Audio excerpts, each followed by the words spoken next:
I am Sophia Bennett, 27 years old, and the night my mother laughed in my face, I finally understood that no amount of hard work would ever make me a daughter in her eyes.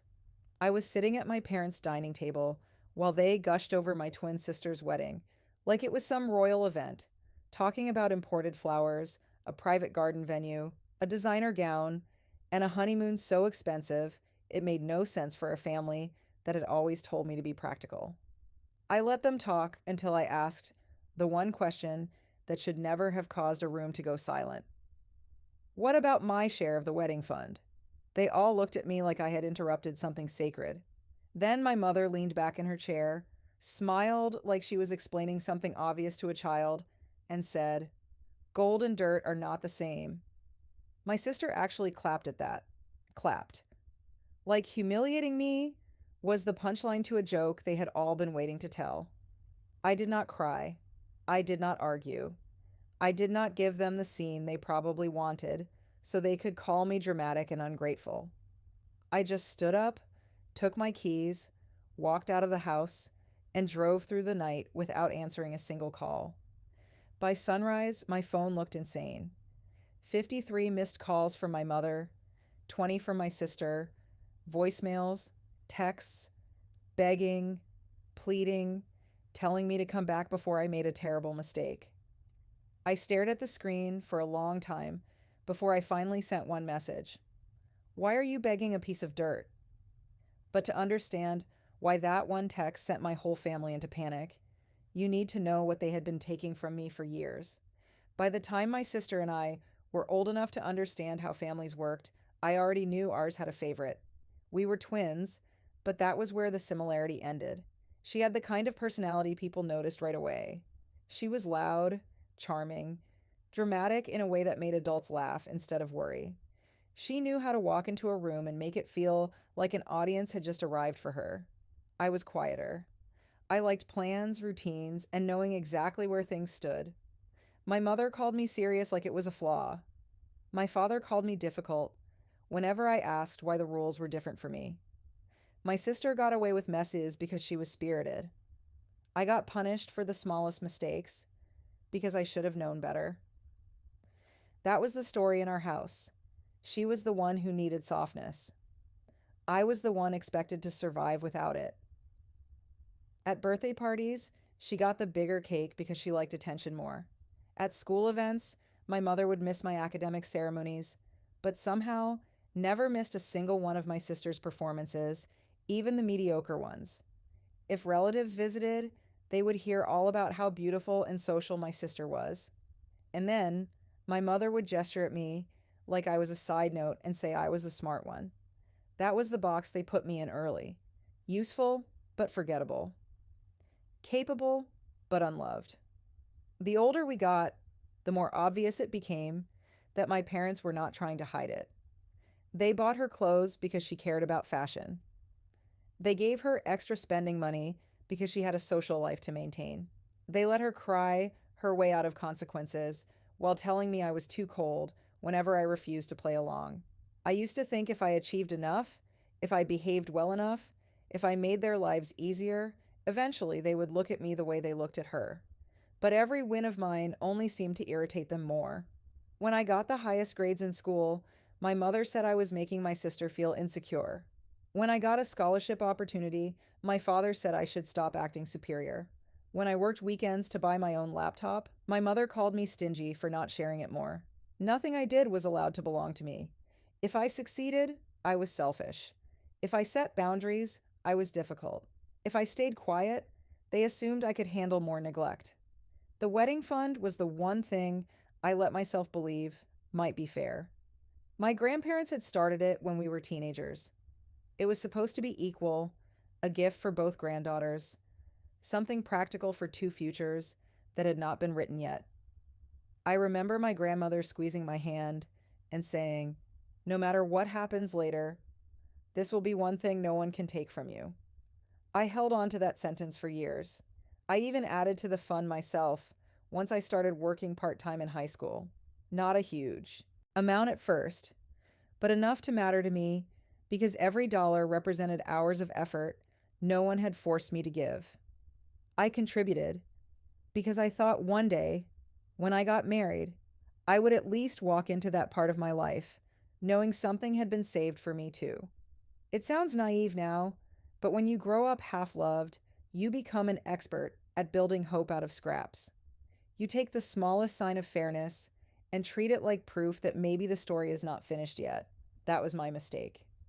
I thought the wedding fund meant there was one part of my life my family could not rewrite around my sister. I had no idea they were already preparing to do exactly that. The easiest way to understand the difference between me and my sister as adults is this: I built things, she performed them. I worked my way through college with scholarships, internships, and jobs that taught me how to keep impossible schedules from falling apart. I ended up in wedding and event operations because I was good under pressure and even better at cleaning up disasters before anyone else realized there had been one. I knew contracts, vendor timelines, deposit schedules, contingency plans, and exactly how much emotion people attached to one perfect day. I also knew how much money people were willing to burn just to make strangers envy them for a few hours. That part never impressed me. I moved to Atlanta after college and built a life that made sense to me. My apartment was not glamorous, but it was peaceful. My work was demanding, but it was real. I paid my bills, kept my promises, and learned that stability was a luxury when you had grown up in emotional chaos. My sister went the other direction. She reinvented herself every 6 months, depending on what kind of attention seemed easiest to get. She tried boutique fitness, then lifestyle blogging, then social media brand deals, then event hosting, none of which lasted long enough to become a real career. But because she looked polished and knew how to flatter people, my parents kept acting like she was on the brink of something huge. Every time she failed, they rebranded it as potential. Every time I succeeded, they treated it like a personality defect. By then, I was used to it. What they could not diminish was the life I had started building for myself. I met Marcus at a venue walkthrough after a storm had knocked out power during a rehearsal dinner. Everyone else was panicking. He was one of the architects consulting on the restoration of the property, and while the bride's family was spiraling, he was the only person in the room calmer than I was. We ended up laughing in a dark hallway over emergency candles and ruined seating charts. He was thoughtful without being performative, kind without needing credit for it, and he listened in a way that made me feel like I was not competing with noise just to be heard. We dated for 2 years before talking seriously about marriage, and when we did, it felt nothing like the chaos I had grown up around. We talked budget before flowers. We talked guest count before aesthetics. We talked about what mattered and what did not. We wanted something intimate, elegant, and honest. No spectacle, no pretending, just a room full of people who actually loved us. For the first time in my life, I could picture a wedding without dread attached to it. Around that same time, my sister announced she was engaged to Julian Crawford, a corporate attorney with expensive taste, polished manners, and the kind of family background my mother had been chasing her whole life through country club invitations and strategic friendships. The way my parents reacted, you would have thought my sister had just married into royalty. Overnight, every conversation became about venues, menus, fittings, social circles, and how this wedding had to be perfect because it would open doors. That phrase stuck with me. Open doors for whom? Not for the bride, really. Not even for the marriage. It was for my parents, for their image, for the fantasy they had always attached to my sister, because she looked like the life they wanted people to think they lived. My mother started calling me more often, not to ask how I was, but to pick my brain about vendors, contracts, and timelines. Could I recommend a florist? Could I take a quick look at a catering agreement? Did I know anyone who could help them get a better rate on the venue? My first instinct should have been to say no, but old habits are hard to kill. Some part of me still wanted to be useful, because usefulness had always been the closest thing I got to approval. So, I answered a few questions. I connected them to a venue rep I trusted. I flagged a bad clause in one contract. I told them what realistic costs look like if they wanted quality without getting scammed. My mother thanked me like she was doing me a favor by letting me contribute. My sister barely thanked me at all. She was too busy posting mock ups of floral arches and champagne towers to her followers as if she had built the whole thing herself. Even then, I told myself it did not matter. I had Marcus. I had my own future. I had that fund. Or at least I thought I did. I believed when our time came, there would still be something left that had my name on it. I did not yet understand that to my family, my competence was never something to honor. It was just another resource to drain. The dinner, where everything finally broke, started like every other family gathering in my parents' house. Too much performance, too much pretending. My mother had invited me down for what she called a small planning dinner before the final wedding push. I almost did not go, but Marcus encouraged me to keep things civil if I could.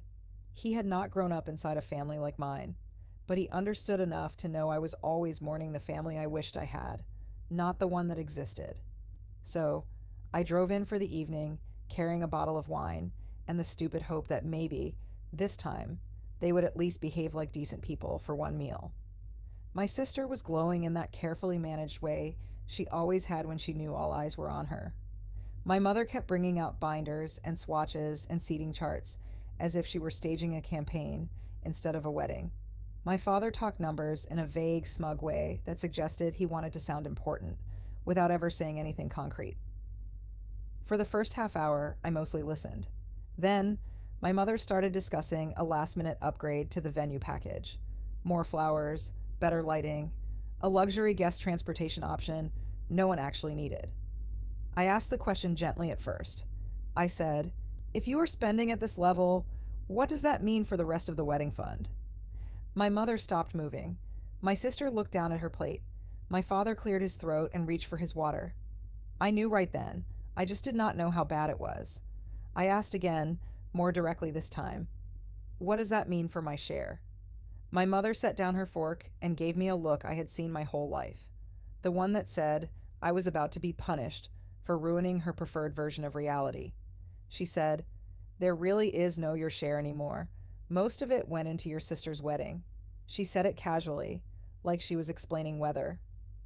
I stared at her. I asked, "What about the money I put into it?" She shrugged.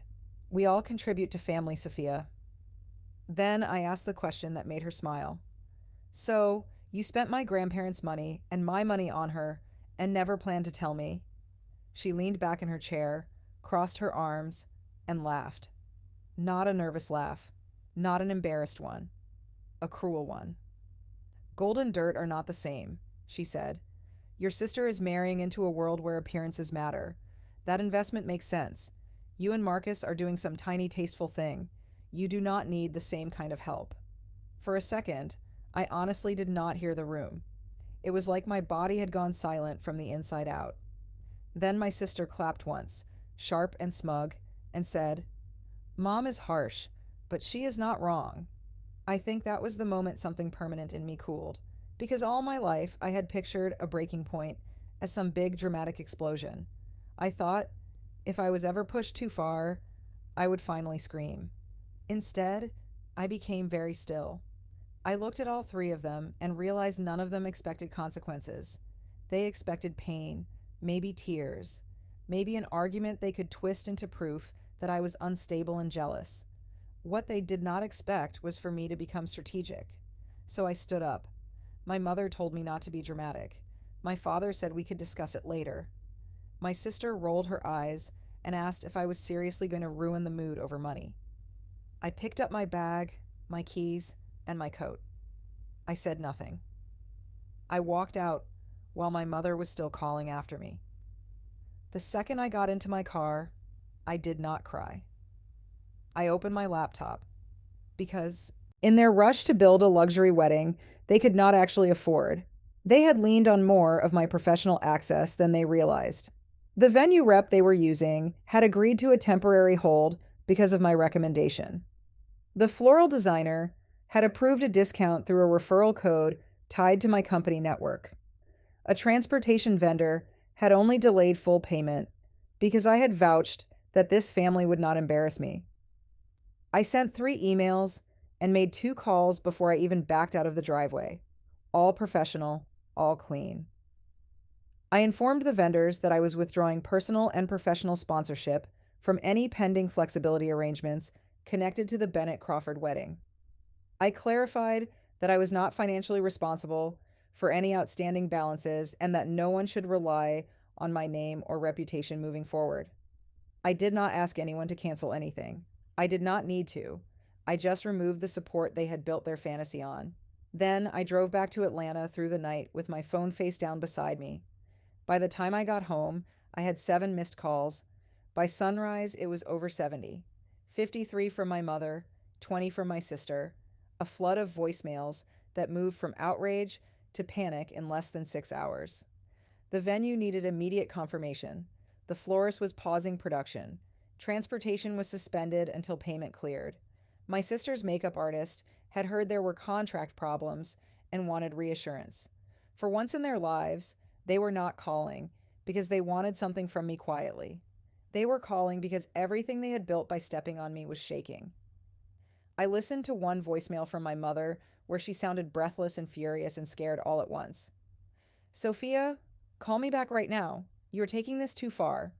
Then, one from my sister, sharp with panic under the attitude. Do not do this to me. Do not ruin my wedding because you are bitter. I stared at the screen for a long time before typing my reply. Why are you begging a piece of dirt? Then I turned my phone off and finally went to sleep.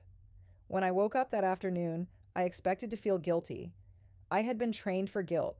My entire childhood had conditioned me to believe that withholding help from people who treated me badly was somehow more shameful than the way they treated me in the first place. But guilt was not what I felt. Relief was, not joy, exactly. Not revenge in the cartoonish sense people imagine when they hear that word. It was the deep, almost unfamiliar relief of finally understanding that I did not have to keep volunteering to be the bridge people burned while standing on it. My phone was still exploding when I turned it back on. My mother had shifted into victim mode. How could you do this to your own family after everything we have done for you? My father, who had barely spoken the night before, sent one cold message accusing me of sabotaging your sister out of envy. My sister cycled through every version of herself in a single thread, first furious, then mocking, then pleading, then threatening to tell everyone I had tried to destroy her wedding because I could not stand to see her happy. That last one almost made me laugh. People like my sister always assume everyone else is motivated by the same shallow hunger they are. It never occurred to her that I was not trying to take her spotlight. I was just done carrying the stage. I did not answer any of them. I called Marcus instead. I told him everything, including the sentence my mother had used. He was quiet for a few seconds, in a way that told me he was angrier than he wanted me to hear. Then, he asked the only question that mattered. Did you do anything wrong? I said no. He said, then let them deal with what they created. That was one of the reasons I loved him. He never confused peace with surrender. Over the next few days, I learned through a mix of voicemails, mutual acquaintances, and the kind of family gossip that travels faster when rich people might be embarrassed that the wedding had not collapsed, but it had cracked. My parents had scrambled to keep it alive. My father liquidated part of an account he had no business touching that quickly. My mother borrowed from 2 relatives she privately looked down on. My sister cut certain decorative extras, but only the ones guests would not immediately notice in photographs. They kept the venue, but at a reduced package. They kept the dress because of course they did. They kept the performance of wealth, but barely. Behind the scenes, it sounded like panic and blame and credit cards pushed to the limit. Several guests noticed that vendors seemed tense. One of my mother's friends overheard an argument about unpaid balances near the reception entrance. A cousin texted me that my absence was the real topic of the night. Apparently, people found it strange that a twin sister was missing from such an important wedding, and even stranger that no one could offer the same explanation twice. Some were told I had a work emergency. Some were told I was sick. Some were told Marcus and I had broken up. My favorite rumor was that I had become too emotionally unstable to attend. That one had my mother's fingerprints all over it. Still, The photos my sister posted afterward looked glossy enough if you did not know what had happened outside the frame. She smiled like she had won. Julian smiled like a man posing beside an expensive acquisition. My mother looked exhausted under professional makeup. My father looked older than I remembered. The comments online were full of the usual empty praise. Dream wedding, fairy tale bride, obsessed with this couple. I looked at the pictures once and then never again. The strangest part was that I did not feel consumed by any of it. I had expected anger to keep burning, but distance changed the texture of everything. My family had built their lives around image, and the moment I stepped back, I could see how fragile all of it really was. They needed me more than they would ever admit. Not because they loved me, but because I was the practical spine in a family addicted to appearances. Without me, they could still throw a party. They just could not do it cleanly. Marcus and I moved ahead with our own plans in the quiet way that made me feel sane. We toured a lakeside property outside Atlanta that was smaller than any venue my mother would have approved of, and immediately knew it was right. It had old trees, soft light, and a view that did not need to prove anything to anyone. We talked to a local chef instead of a luxury caterer. We cut our guest list down to people who had actually shown up for us in real life. Every choice felt like a correction, not just to my wedding, but to my understanding of what celebration was supposed to be. It was not performance, it was witness.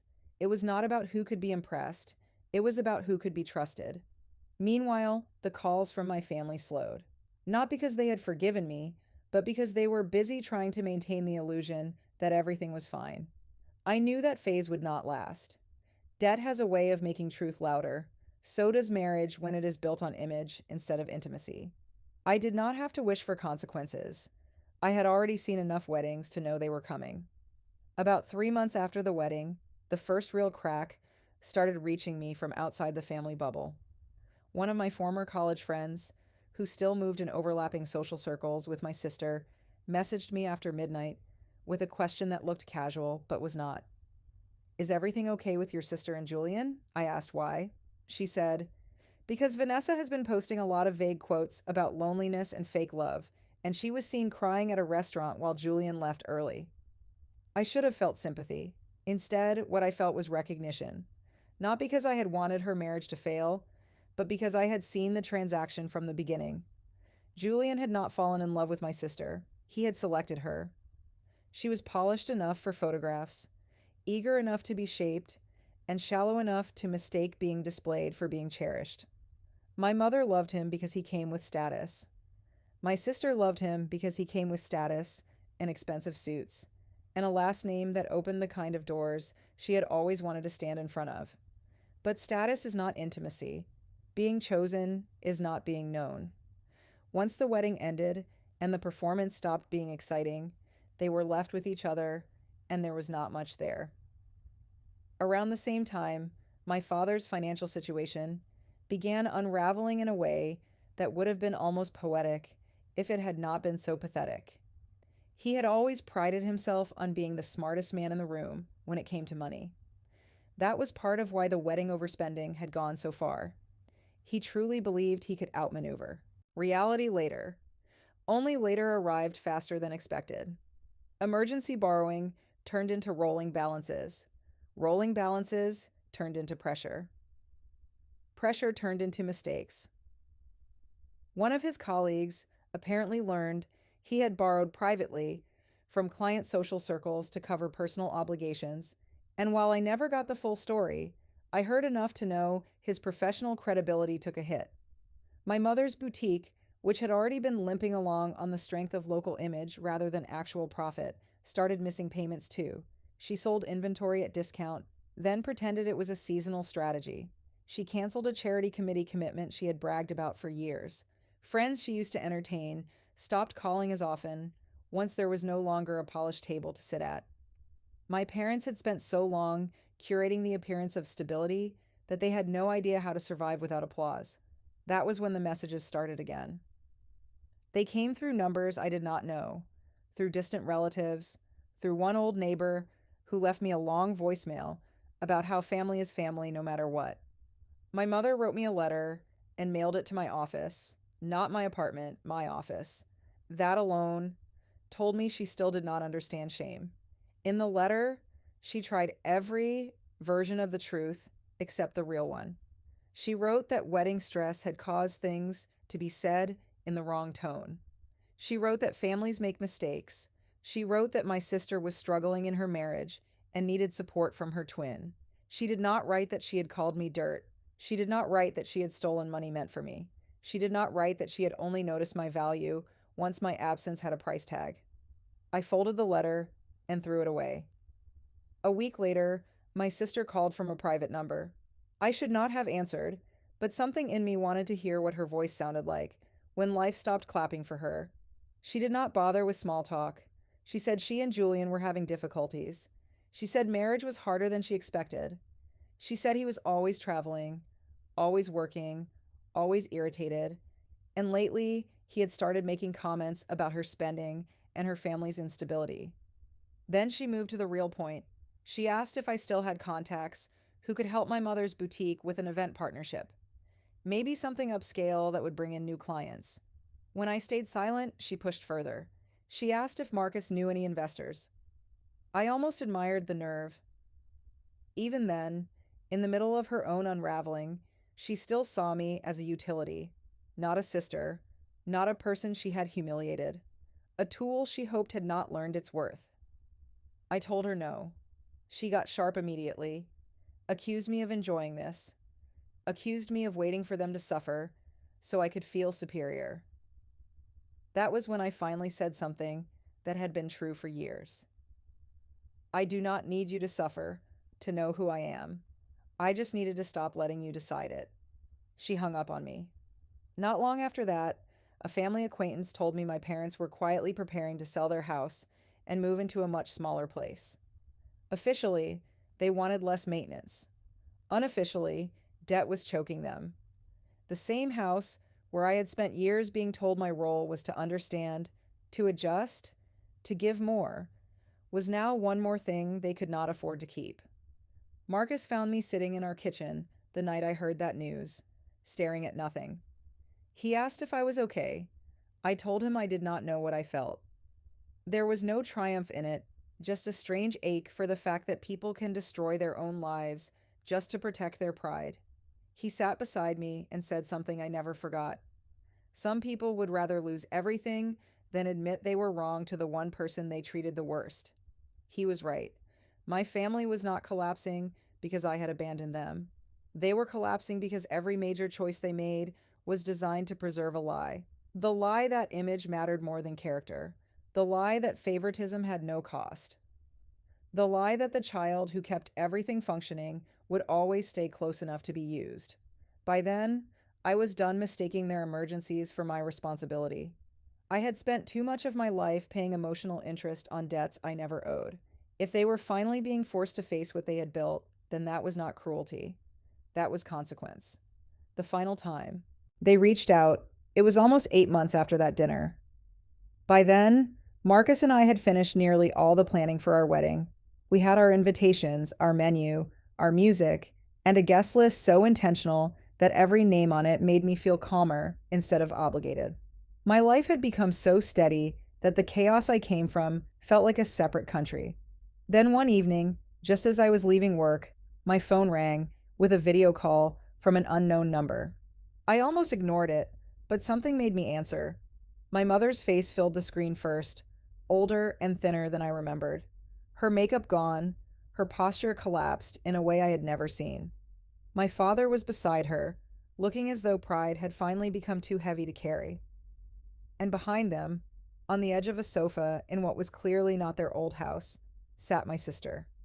Silent. No perfect hair, no smugness, no applause left in her. For a moment, none of us spoke. Then my mother started crying. Real crying. Not the theatrical kind she used to produce in public when she wanted sympathy. She said my name the way people say it when they have run out of every other strategy. She told me they had made terrible mistakes. She told me they had lost the house. She told me my sister and Julian were separating and that the divorce was getting ugly. She told me my father's career was damaged and things were not easy anymore. Then she said the words I had waited my whole life to hear and no longer needed. We were wrong. I looked at her and realized apology without accountability still sounds incomplete. So I asked the only question that mattered. Wrong about what? She closed her eyes for a second, like the answer physically hurt. Wrong about you, she said. Wrong about your worth. Wrong about the way we treated you. Wrong about choosing appearances over fairness. My sister still would not look at the camera. My father finally spoke and said he should have stopped it years ago. He said he had told himself he was keeping peace, when really he was protecting the wrong child from consequences and sacrificing the right one to do it. I believed he meant it, and somehow that made it sadder, not better. Because truth arriving late does not restore the years it stole. Then my mother said what she had really called for. She asked if we could start over. She asked if I could find it in my heart to help the family heal. She did not ask for money directly, but the shape of the request was the same as it had always been. Come back. Stabilize us. Make this easier to survive.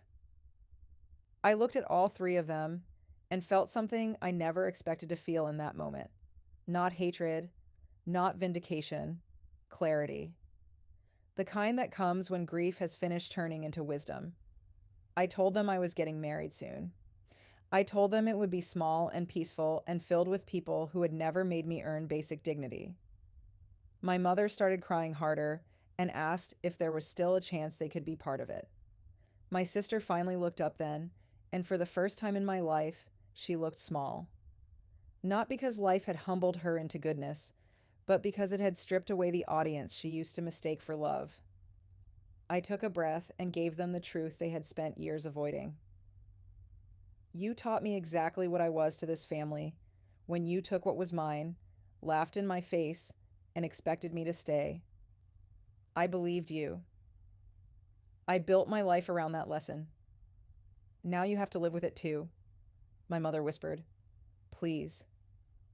My sister opened her mouth like she wanted to argue, then closed it again. My father just stared at me with the look of a man seeing the final bill for a debt he had ignored too long.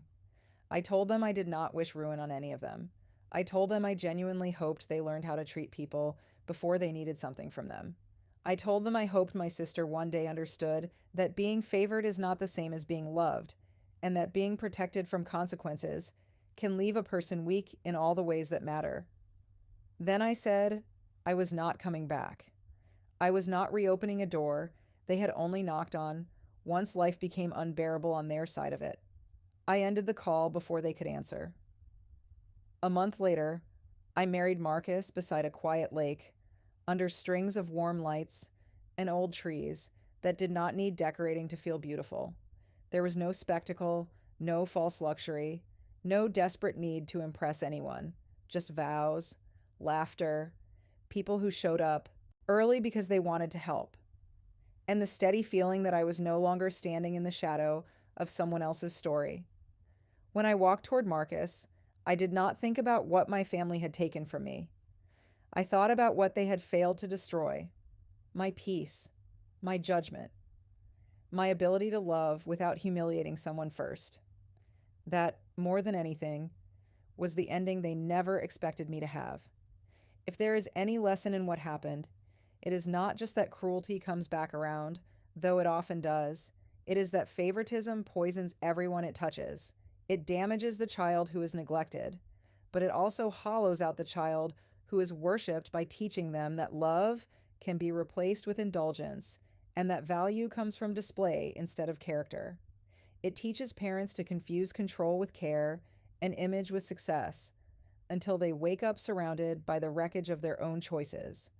And it teaches the overlooked child one of the hardest lessons of all, that sometimes healing begins the moment you stop begging to be treated fairly by people who profit from your silence. Family should be the first place a person learns dignity, not the place they lose it. Love without respect is not love. Forgiveness without change is not reconciliation. And protecting your peace from people who only recognize your worth once they need it is not cruelty. It is self respect.